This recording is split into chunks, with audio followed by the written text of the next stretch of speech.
Hello everyone. देखिए आज की जो क्लास है, आज की क्लास में समझेंगे कि गंगा नदी का जो इतिहास है। ठीक है, वो गंगा नदी जो है स्टार्ट कहाँ से होती है, शुरुआत कहाँ से करती है।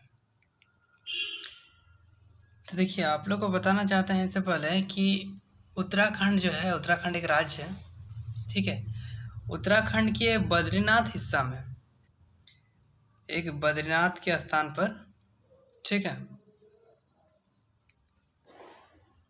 बद्रीनाथ के स्थान पर एक जो है आपका संतोपत ग्लेशियर है। एक क्या है, एक संतोपत ग्लेशियर है। देखिए ग्लेशियर उसको कहते हैं, ठीक है, जो बर्फ़ का पहाड़ होता है, समझिए। ठीक है, बर्फ़ का पहाड़ जो मतलब कि सालों से पिघला नहीं हो, उसे ग्लेशियर कहते हैं। बर्फ़ का चट्टान समझिए। ठीक है, तो ये जो है संतोपत ग्लेशियर कहाँ पर है, बद्रीनाथ में। ठीक है, तो इस ग्लेशियर से जो है दो नदी निकलती है। ठीक है, एक नदी आपकी निकलती है जिसे कहते हैं धौली गंगा, इसे कहते हैं धौली गंगा, धौली गंगा। और एक निकलती है, ठीक है, आपके इस राइट साइड से ग्लेशियर के इधर से जो निकलती है इसे कहते हैं विष्णु गंगा। क्या कहते हैं, विष्णु गंगा, विष्णु गंगा। ठीक है, तो ये जो दोनों नदी जब आपस में यहाँ पर मिलते हैं जिस स्थान पर, ठीक है, तो इस जगह को कहते हैं विष्णु प्रयाग। इसको क्या कहते हैं, विष्णु प्रयाग।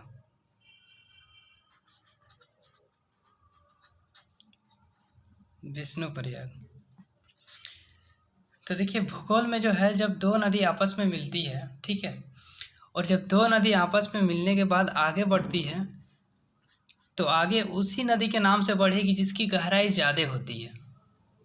ठीक है, तो यहाँ पर क्या होता है कि धौली गंगा और विष्णु गंगा का जो है, दोनों गंगा का यहाँ पर गहराई जो है बराबर हो जाती है। तो जब दोनों नदी का जब संगम होता है, दो नदी का, और जब दोनों का गहराई बराबर हो जाती है तो एक अलग नाम से आगे बढ़ती है।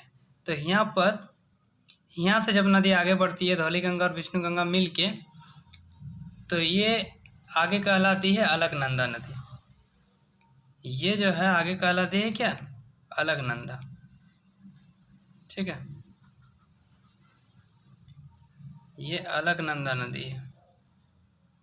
ठीक है, तो जैसे ये आगे बढ़ती है, इसका समझिए राइट साइड में से एक नदी आके मिलती है, ठीक है, जिसे कहते हैं नंदाकिनी नदी। इसे क्या कहते हैं, इधर से एक आके मिलती है नंदाकिनी नदी, नंदाकिनी नदी। ठीक है, और ये नंदाकिनी नदी अलकनंदा पर आकर जहाँ पर मिलती है, इस स्थान को बोलते हैं नंद प्रयाग। क्या बोलते हैं, नंद प्रयाग। ठीक है, ये स्थान वाला जो जगह है इनको घेर देते हैं, ठीक है, ताकि आप लोग को याद रहेगा माइंड में। ठीक है,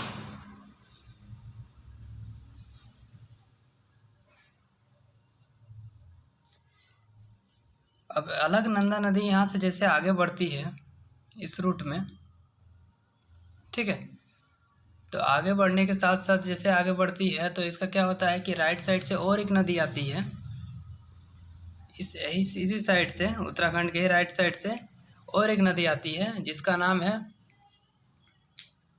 पिंडार नदी। इसका नाम है पिंडार नदी। और ये आकर जिस स्थान पर मिलती है अलकनंदा नदी पर, इस स्थान को कहते हैं आपका कर्ण प्रयाग। क्या कहते हैं, कर्ण प्रयाग। ठीक है, आराम से समझते चलेंगे एकदम। कर्ण प्रयाग, इस स्थान को बोलते हैं क्या, कर्ण प्रयाग। कहाँ को ना, पिंडार नदी जब अलकनंदा नदी पर आके मिलती है, ये वाला कौन सा नदी है, ये अलकनंदा नदी है। ठीक है, इसके बाद यहाँ पर जो है इसकी अलकनंदा नदी की गहराई ज़्यादा रहती है, ठीक है, इसलिए इसी नाम से आगे बढ़ती रहती है ये नदी, अलकनंदा नदी। तो अलकनंदा नदी जैसे आगे बढ़ती है तो देखिएगा लेफ्ट साइड से एक नदी आती है और आके मिलती है, जिसे कहते हैं मंदाकिनी नदी। क्या कहते हैं? मंदाकिनी नदी, मंदाकिनी नदी, ठीक है। और ये मंदाकिनी नदी जब अलकनंदा नदी पर आके मिलती है तो जहाँ पर मिलती है इस स्थान को बोलते हैं रुद्रप्रयाग। इसको क्या कहते हैं? रुद्रप्रयाग।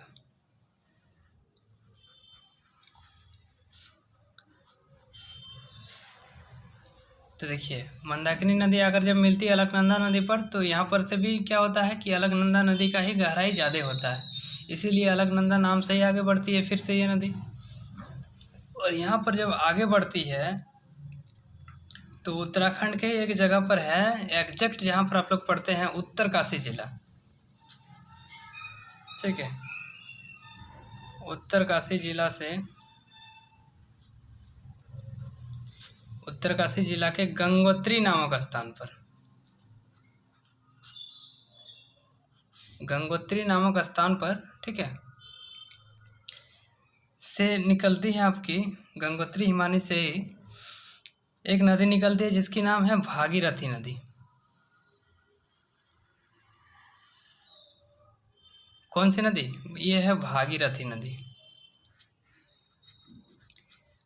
और देखिए ये भागीरथी नदी जब आकर आपके मिलते हैं अलकनंदा नदी पर, ठीक है, तो यहाँ पर क्या होता है कि इस रूट से जो आ रही थी आपकी अलकनंदा नदी, ठीक है, यहाँ पर तो सबसे ज़्यादा गहराई थी, ठीक है, लेकिन यहाँ पर जब भागीरथी नदी आके मिलती है तो ये भागीरथी नदी और अलकनंदा नदी दोनों की गहराई बराबर हो जाती है।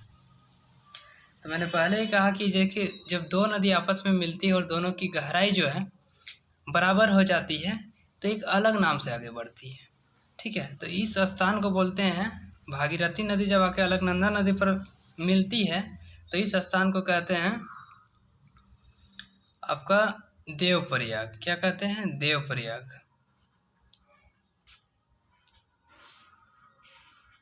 देवप्रयाग, ठीक है। और ये जब आगे बढ़ती है तो यहाँ से तब इसका नाम हो जाता है क्या ना, गंगा नदी। यहाँ से कहलाती है गंगा नदी, ठीक है। तो स्टार्टिंग से देखिए और एक बार, उत्तराखंड में जो है, ठीक है, बद्रीनाथ स्थान पर संतोपत एक ग्लेशियर है, ये ग्लेशियर है। ग्लेशियर अभी बता दिए कि ग्लेशियर उसे कहते हैं, ठीक है, जो बर्फ का चट्टान होता है जो मतलब सालों से पिघला ना हो उसे ग्लेशियर कहते हैं। हिंदी में इसको हिमानी कहते हैं, ठीक है, हिमानी कहते हैं। तो बद्रीनाथ के जगह पर संतोपत नाम का एक ग्लेशियर है। एक लेफ्ट साइड से निकलती है, देखिए धौली गंगा, इधर से एक नदी निकलती है जिसे कहते हैं क्या, धौली गंगा नदी है इधर वाली, ठीक है। और एक राइट साइड से जो निकलती है इसे बोलते हैं विष्णु गंगा। ये दोनों नदी जब आपस में आकर मिलती है तो दोनों का गहराई जब नापा जाता है, धौली गंगा और विष्णु गंगा, तो दोनों का गहराई बराबर हो जाती है। तो बराबर होने के कारण क्या होता है कि आगे जब नदी बढ़ती है तो एक अलग नाम से बढ़ती है, ठीक है। तो इसके आगे जब बढ़ती है तो यहाँ से इस नदी का क्या नाम हो जाता है, अलकनंदा नदी। तो जैसे ही अलकनंदा नदी आपस आगे बढ़ती है, ठीक है, राइट साइड से एक नदी आती है, कौन सी नदी, नंदाकिनी नदी। और नंदाकिनी नदी आकर जब अलकनंदा नदी पर मिलती है तो इस स्थान को कहते हैं नंदप्रयाग। क्या कहते हैं, नंदप्रयाग, ठीक है। लेकिन यहाँ पर गहराई किसका ज़्यादा हो रहता है, अलकनंदा की गहराई ज़्यादा होती है, इसीलिए इसी नाम से आगे बढ़ती है। आगे बढ़ते ही एक छोटी नदी आके मिलती है, पिंडार नदी, ठीक है। पिंडार नदी आके जब अलकनंदा पर मिलती है इस स्थान को कहते हैं कर्णप्रयाग, ठीक है। इसके बाद इधर आगे बढ़ती है नदी अलकनंदा नदी, तो लेफ्ट साइड से एक नदी आके मिलती है जिसे कहते हैं मंदाकिनी नदी। और मंदाकिनी नदी आके जिस स्थान पर मिलती है उस स्थान को कहते हैं रुद्रप्रयाग, ठीक है। उसके बाद देखिए उत्तराखंड के उत्तरकाशी जिला में गंगोत्री नामक ग्लेशियर है, ठीक है, वहाँ से एक नदी निकलती है जिसे कहते हैं भागीरथी नदी। और भागीरथी नदी आकर जब मिलती है अलकनंदा नदी पर, तो यहाँ पर क्या होता है ना, भागीरथी नदी का भी और ये अलकनंदा नदी की भी, दोनों की गहराई यहाँ पर क्या होती है, बराबर हो जाती है। तो जब बराबर हो जाती है तो एक अलग नाम से आगे बढ़ेगी नदी, तो यहाँ से नदी का नाम क्या हो जाती है, गंगा नदी। तो आप लोग को यहाँ पर देखिए समझ में आ गया होगा कि गंगा जो है एग्जैक्ट अगर बोला जाए तो कहीं से निकलती नहीं है। गंगा जो है इतनी सारी नदियों का एक समूह है, समझिए, संगम। ठीक है, इतने सारे नदी मिल के गंगा नदी का निर्माण करती है। ठीक है, इसको आप लोग एक दो बार और एक बार वीडियो देखिएगा तो आप लोग को पूरी तरह समझ में आ जाएगा। ठीक है, कि आखिर जो गंगा नदी जो है किन किन नदियों से मिल के उसके बाद आगे गंगा नदी का निर्माण हो रहा है। ओके, धन्यवाद।